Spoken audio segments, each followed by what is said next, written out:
Hey folks, thanks very much for clicking on the video. Mike here from TA Outdoors. Got my backpack, got my camping gear, got fishing rod, fishing gear. I'm doing a 24-hour overnighter down here on the coast. I've just done a 2-hour drive. I made it here about 3 o'clock in the afternoon.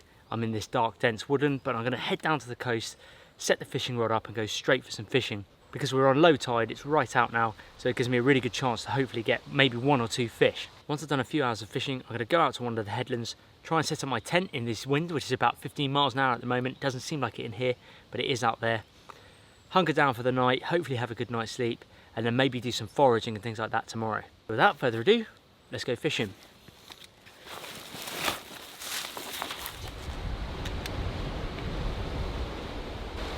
All lure fishing today. Didn't get any bait.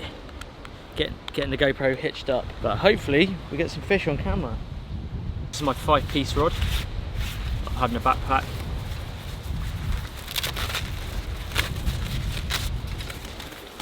Folds out like that, and each section of the rod has its own pocket. Sometimes I double them up. This is brilliant, this thing. It's only light.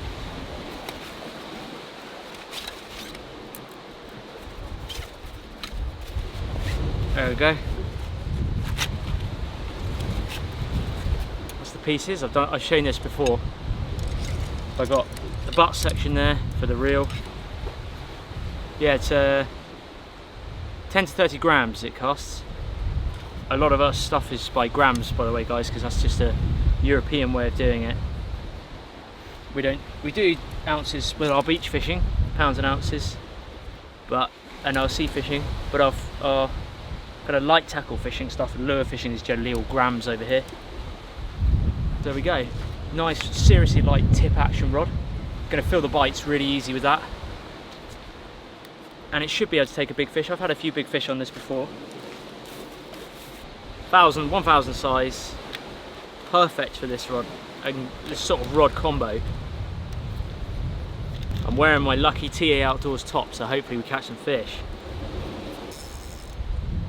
Do this. All I did is just bring a Ziploc bag full of kind of lures, little surface poppers, some kind of imitation worms, just my go-to, a bit of line, my go-to sort of lures, spare hooks, a couple of spinners. I might try some spinners, and I've also got some weedless ones like this one. These are amazing. These Benjo shad it's called, all weedless. Spinner, shad, soft plastic, or just straight jig head. I don't know what to start with. I think I'm going to start with the spinner because I can cast it out and get some distance. I've got 10-pound braid going on to about 8-pound fluorocarbon leader. Very simple stuff, very simple. Another thing I do when I was at home is I wrote down the tide times. That way I know I don't have to worry about being caught out in the tide. I've written them down. So for today, high tide was at 5:03 in the morning this morning. Low tide was at 12:51 p.m, which is gone. It's now 3:15. I got here quite late, so it's a 2-hour drive down. So I'm basically fishing a flood tide now, which is up until 6:20. So it's a good time to fish, really. That's why there's such a flat ledge at the moment out there. I'll show you in a minute. This is what I clipped onto my backpack. Forceps to unhook fish, and some line clippers just to snip off any tag ends, etc. I've got a bottle of water that I've got with me, which I bought on the way down in the truck. And then I've got way more water in my backpack in a camel sort of hydration bladder. So this is the sort of terrain I'm fishing off. Lovely and flat, nice flat ledge going out there, a couple of boats out there. I wouldn't normally do this while rock fishing, but because I need to cast out over the ledge, I'm going to take my trainers off. I'm in the casual wear today, not getting bushcrafty. I'm going to take these off so I can get wade further out into the water. Sexy feet, look at those white feet, white English feet. Brits abroad. Stood on these ledges here, these rocks. It's lovely and cold on my feet. There's the Dexter wedge, 16 grammer. Let's ping it out there.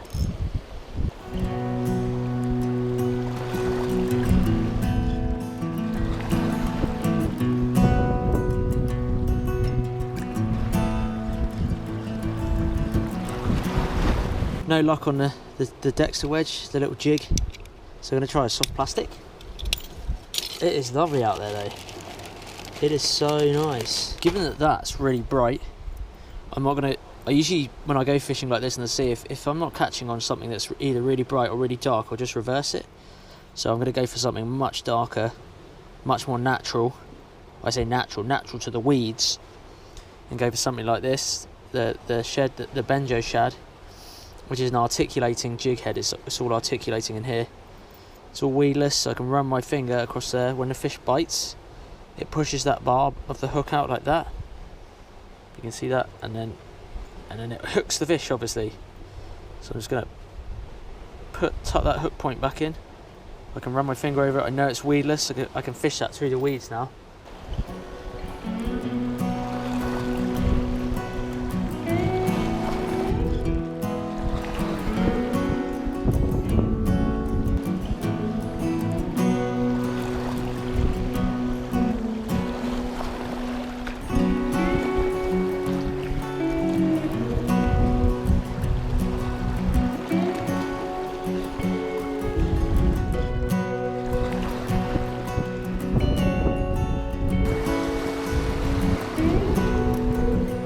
He absolutely slammed me, this fish.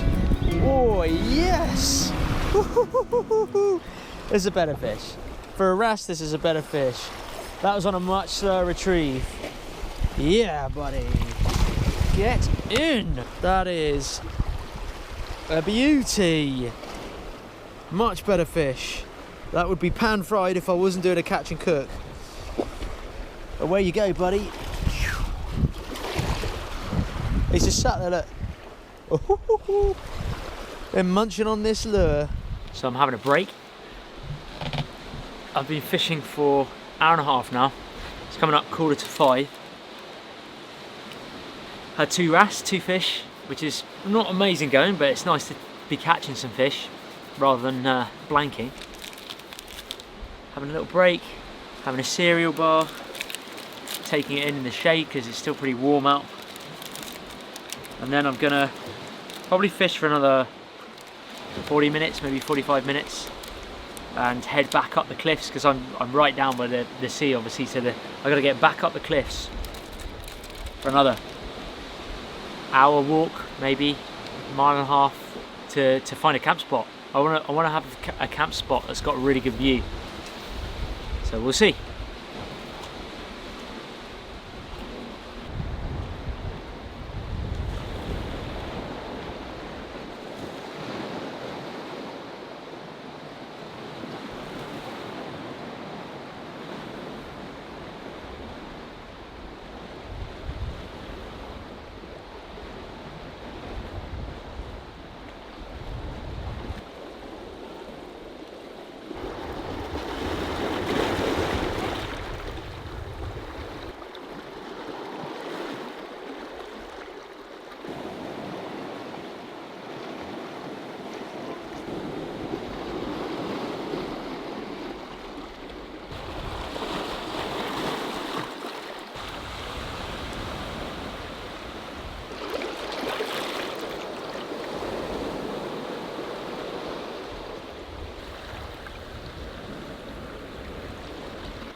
So I finished the fishing.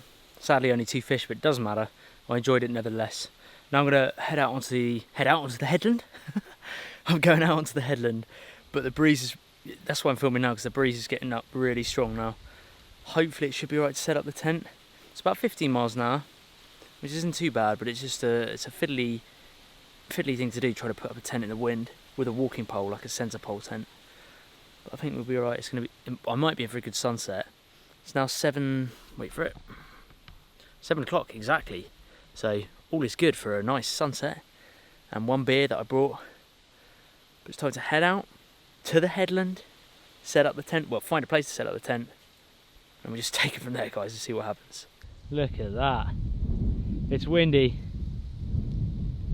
but if I turn it down you might be able to see the sea. There's the sea over there. It is stunning. That is amazing. What a view.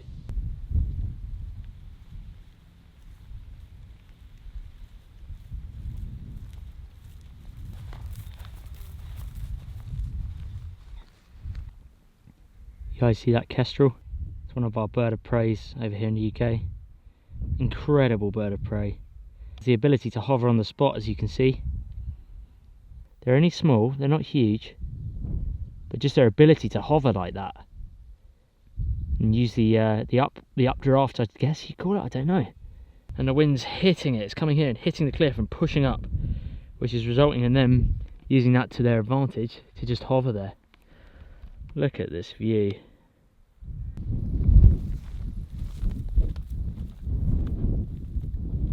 Sorry about the wind. Is that not incredible? That's why I love the coast so much. Look at that.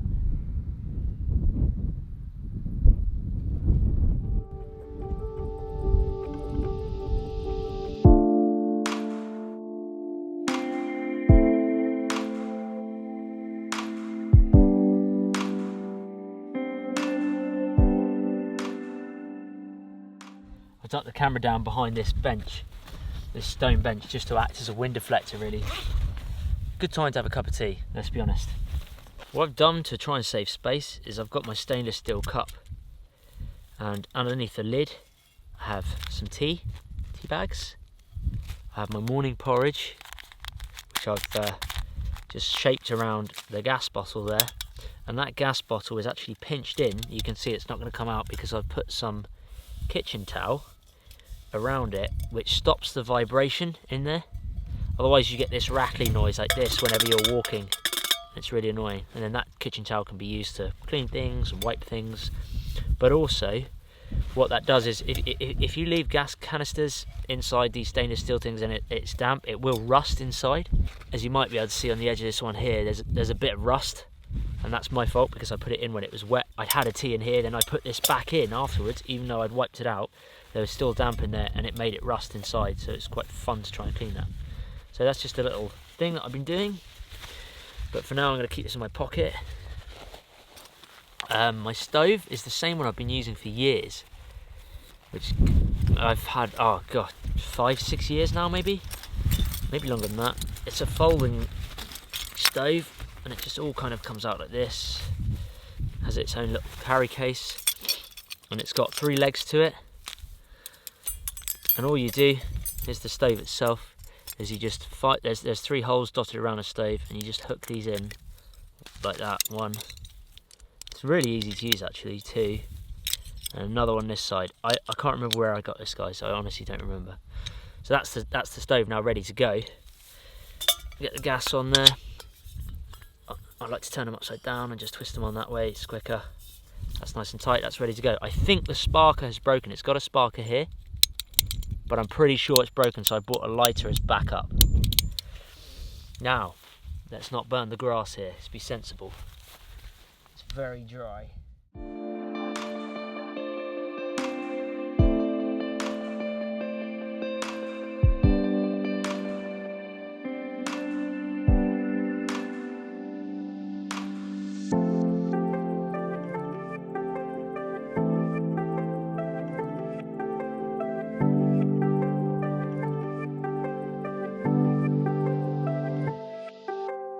So it's now, that was a lovely tea, it's 8:15, I'm going to set up the tent. The sun's still got a while before it sets, but the wind is picking up, which is obviously my main concern. So I'm setting up fairly late, because it's wild camping, it's kind of what you do. But I'm right on the point of the headland here at the moment. I'm going to go about 100 yards back inland, not even that actually, 50 yards back inland, just because I can tell by the direction of the wind it just might cut it off a little bit, and I might get, you know, 10 mile an hour instead of 15 or 20. Still, it's going to be fun putting the tent up. Let's do it. This is my spot. The bench that I was at was just down there, but I've chosen here because it's nice and flat, and the wind is hitting this kind of ridge here and deflecting up. Still fairly breezy. The key to setting up now is to avoid the old dry cowpat that's everywhere. Got to watch out for the old POO. Everywhere. Tent, I'm just using the Lux, the Hex Peak, which I used before on my coastal camp. It's just nice and light. I've got their kind of carbon, ultralight carbon walking pole as well. Again, really light. It's just trying to go for lightweight here. It's a small footprint. TP tent. Some tent pegs.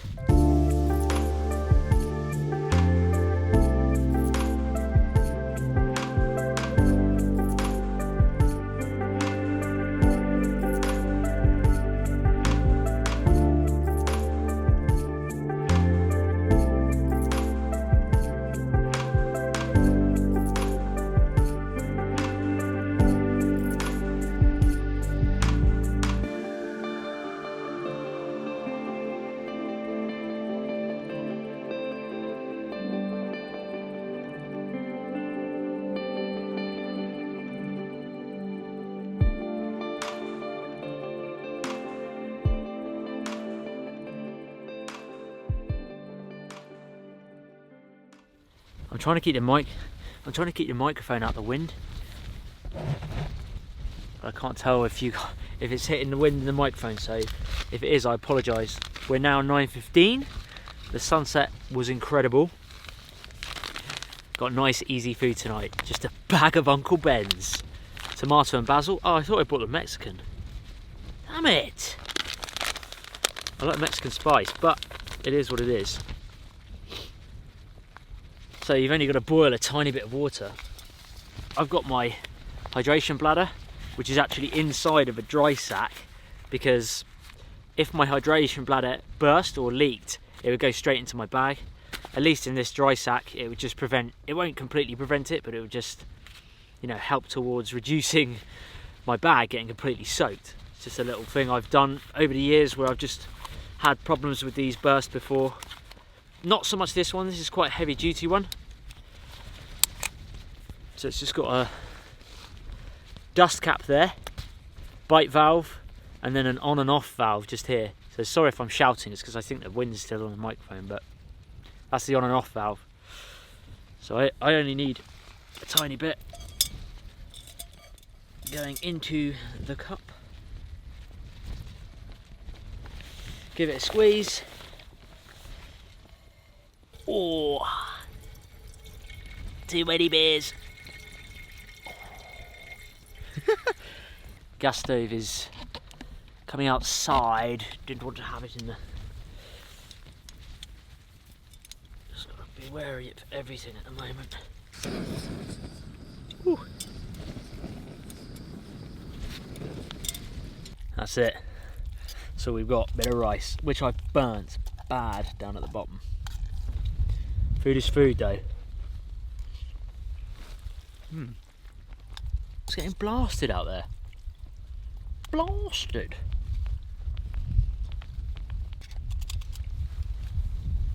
There's so much cow turd around here in the tent. You can hear some sheep. The reason why I use Uncle Ben's rice is because you literally only need about that much water. When you're cooking pasta and things like that, or dehydrated food, you generally need to use a fair amount of water. You need to at least cover all the food in water with water.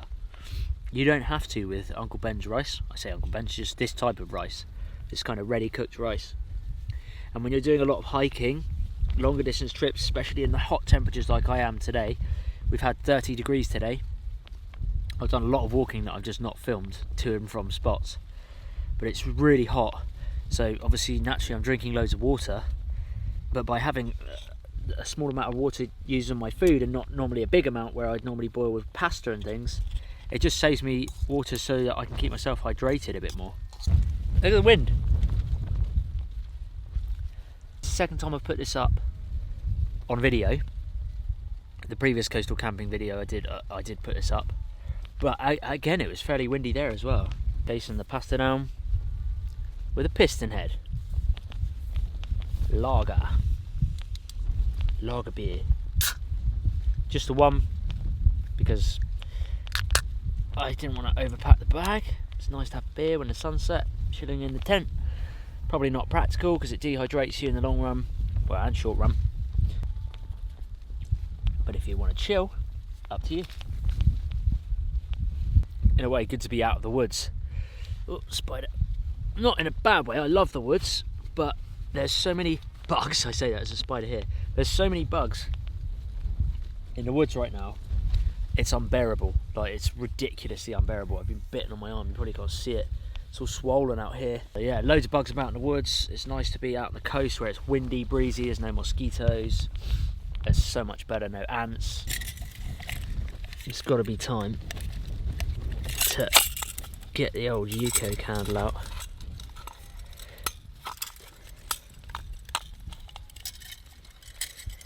Just for a bit of ambient lighting. I do love this. Look at that.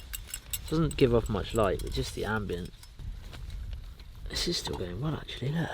Can you see that? Still got quite a bit left.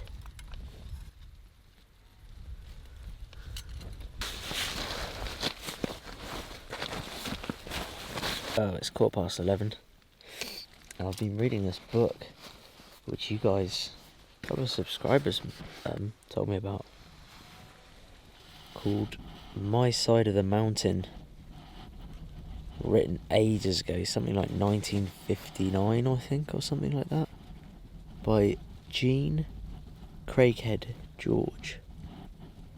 Really good book, kind of bushcrafty, about a kid who runs away from home, goes off into the woods with nothing but an axe, some cordage, $40 or something like that. I think it's $40.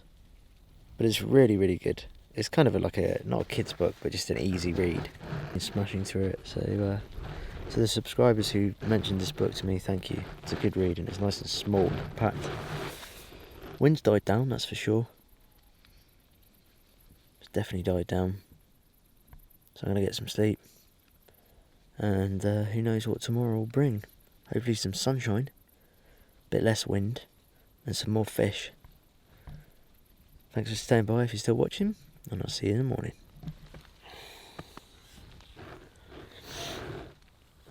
Oh, dude, I had a shocker. I'm so tired. So the wind swung round from southwesterly, a nice calm 8 mile an hour, to really, really strong northerlies. It's still strong. I had to change. I had to push the tent pegs, double check they were all secure, about 3 in the morning. It just whipped round this valley, nice and scenic, but it whipped round this valley, and as a result it was very, very loud last night in here.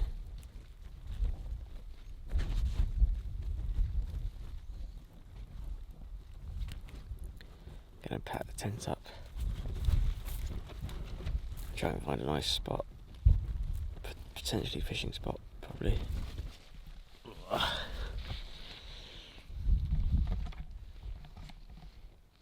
Looks like a good day though.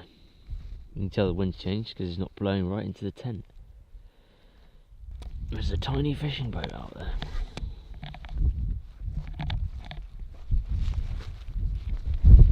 Tiny little fishing boat, little potting boat. Nice to see, traditional potting boat. Probably crab pots. Sun's well up. It's about 6:30, windy still. So this is what happened. Wind was coming from over there, fairly strong, not too bad, but coming plums. That's southwest. It was coming straight here. It was hitting this ridge and coming up over, so my tent was fine. What I didn't anticipate was that the wind would change and come right round here and now start back, but it's not coming from here. It started filtering down here like an air tunnel and just battering the tent, absolutely battering it. All the seams are okay though. I honestly thought they were all ripped. I came out and I readjusted the pegs, just very slightly, but it was more just noisy. It was a noise. All the seams look fine. They're well intact. I put some extra pegs in here. You don't need to use these, but I've put some extra ones just to in between the main pegs, just to keep it all taut. Thankfully, we're all okay. We're alive. Oh, I'm so tired. Mess.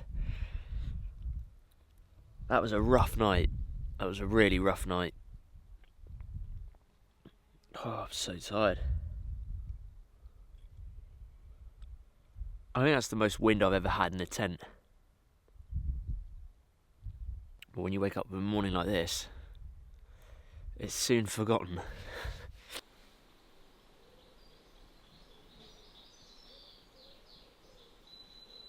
Room for my backpack and everything there. Bit of room down here. Here's the inner tent with the fly sheet. The centre pole walking pole goes up here. I think it's 1 metre 36 centimetres. Goes into a reinforced point up here. The tent I can raise or lower. The inner tent with this peg here like that. So when I want to tighten it and raise it up, I just pull that and it lifts it all up. But there's quite a good amount of space in there, to be fair. Enough for mattress and other things.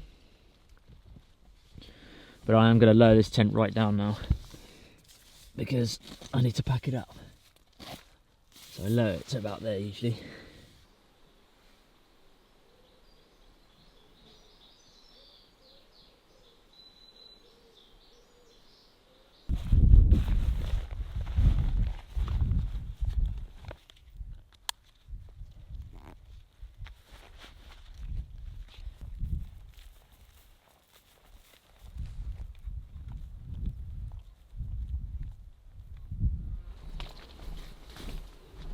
I'm on my way now back to actually the first fishing spot, because the tide's going out, but I'm not sure really how far it's been in. It was 6:38 I think, high tide, so I'm just on my way back there now. Been a while since I've been to the old quarry. This time last year I think it was. Just derelict quarry now. I've never really properly explored it.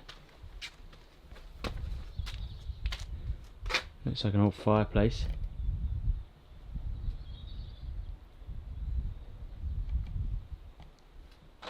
Love how nature just takes over. So I just thought I'd run you through the gear that I've got for those that are interested. This is my WeSport Woodcraft backpack.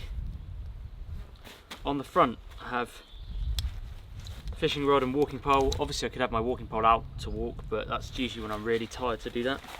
This is the rifle sleeve. This is normally where the butt of a rifle would go, and you clip the rifle to it. It's a hunting bag. There's fishing rod, walking stick.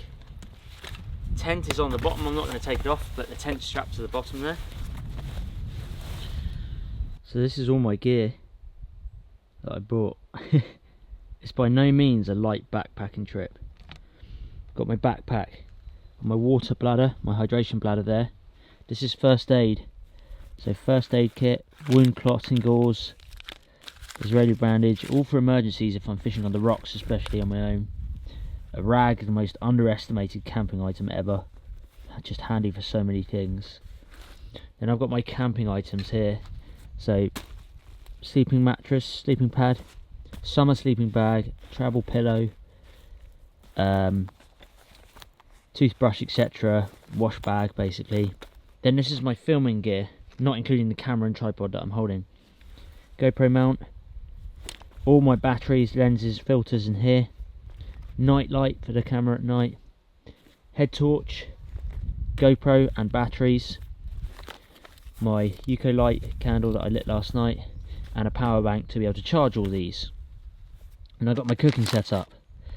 Just gas, small gas canister, small gas stove, stainless steel pot and lid, knife, fork, spoon, trail mix, which I haven't tucked into too much yet, porridge, which I haven't had yet, salt and pepper, and obviously the rice I've eaten, and some cereal bars I've eaten.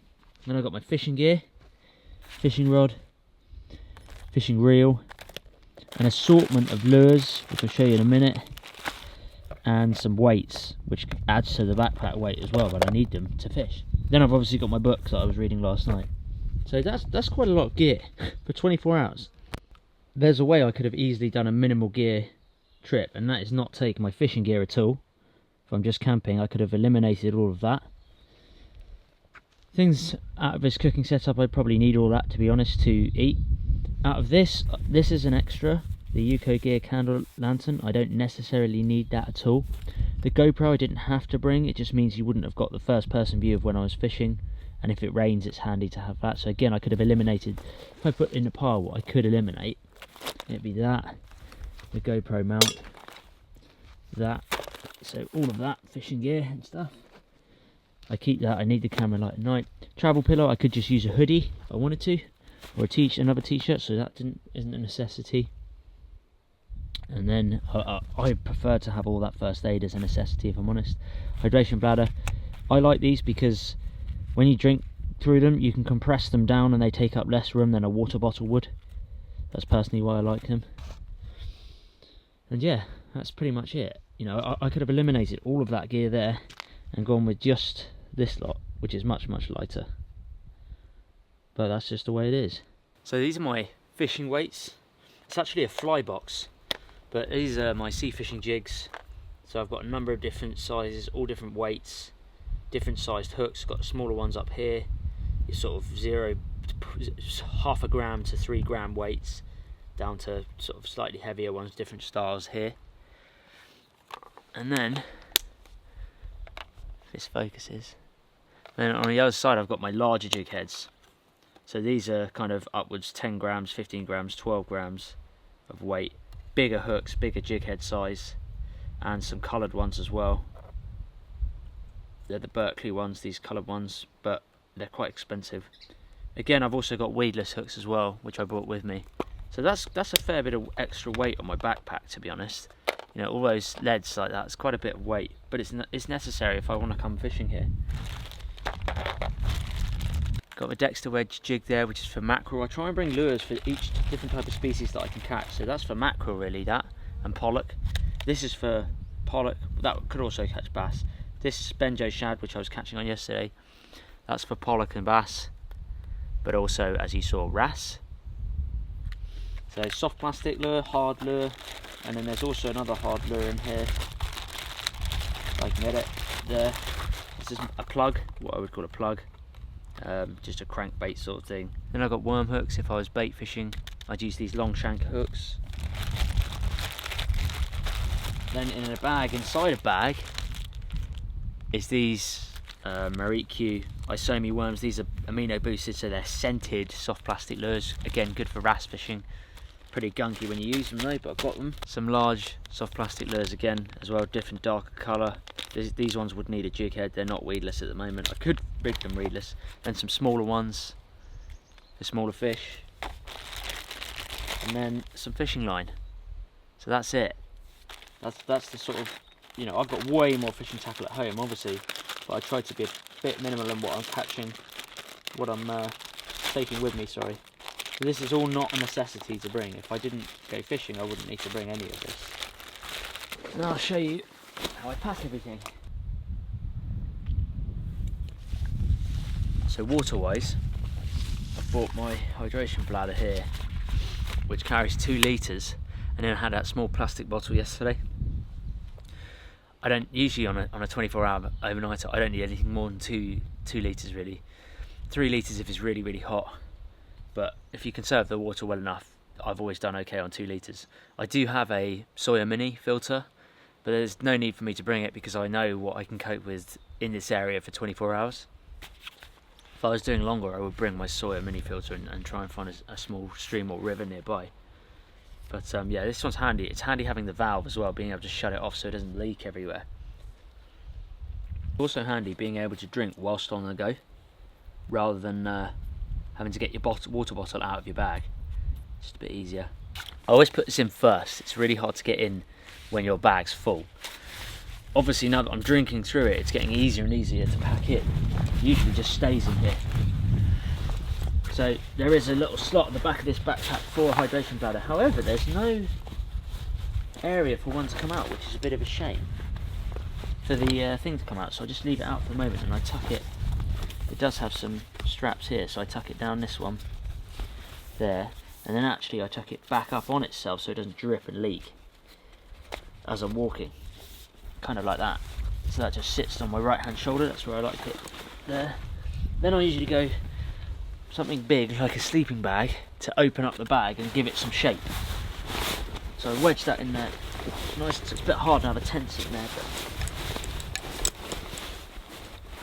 that's on the bottom. Then again, wedge, get that shape out in the bag. Mattress, push that down. Okay. And pillow, not a necessity. I just like this pillow. Gives me a comfy night usually. Although last night wasn't as comfy. Then wash gear down the back. Camera batteries, filters, everything like that in there on the top. Then we've got my gas. Remember I put it here, stored it in here, but now that's really gunky and I've used the tissue. So I'm going to store the gas in here. It doesn't make a difference really, it just puts a bit more space in there. Gas, that's the canister gas stove now. There. Fishing leads down the back, near my back. This is not the order I packed it in before, but it will do. Fishing reel, tuck that in somewhere. It's quite awkward to pack a fishing reel, they kind of take up quite a bit of room. GoPro, chest mount. Obviously I could wear the chest mount and the GoPro and that would save more space in here. GoPro, fishing lures, and there, and then my book. Again, not a necessity, didn't need to take it, but it's nice to have something.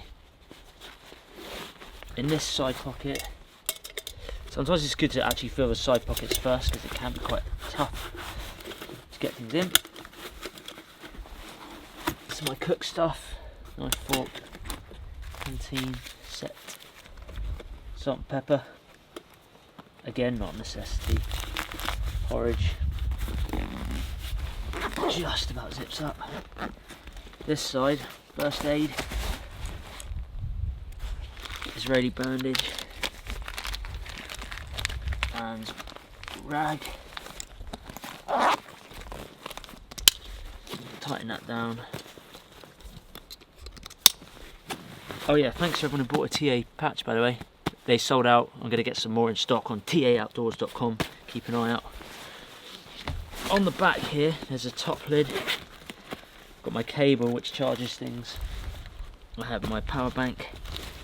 This is usually all pretty tight by now.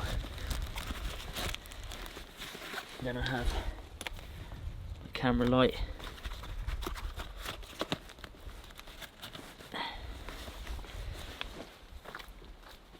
Head torch. At the top here as well is the trail mix that sits just in on the top, so it's the first thing I can get to. So I've got water and food easily accessible. Yes, this is a lot of gear for 24 hours. I've done much lighter gear nights, but I'm fishing as well, and that's why fishing's taken up a lot of gear. Then just on the front I just tucked my walking stick in there. Hiking pole, not a walking stick. Fishing rod. Clip up there. Clip up there, job done. That's how I packed it. That's the gear. Camping and fishing. That's the camera obviously that I'm carrying as well as the other gear.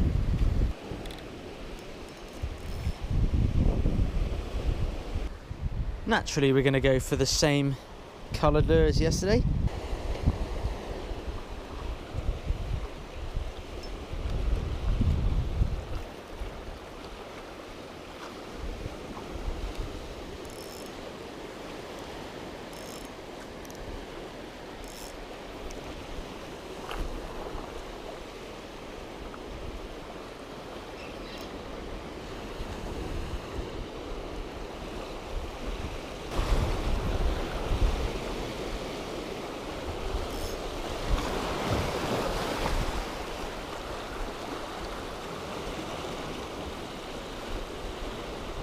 Sadly, I'm getting too much weed, so I think this is a bit of a lost cause, to be honest.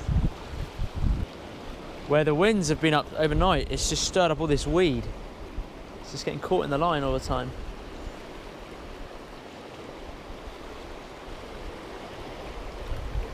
No luck with the fishing. It's getting on in the day now. Getting pretty tired, but nice to have the rocks all to myself.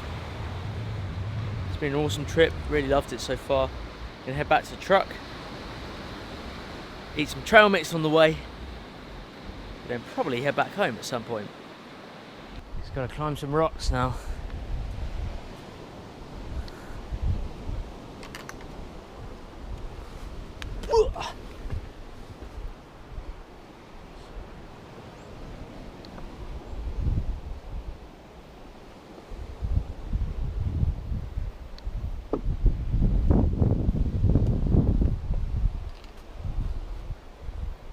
Steep and narrow. Oh.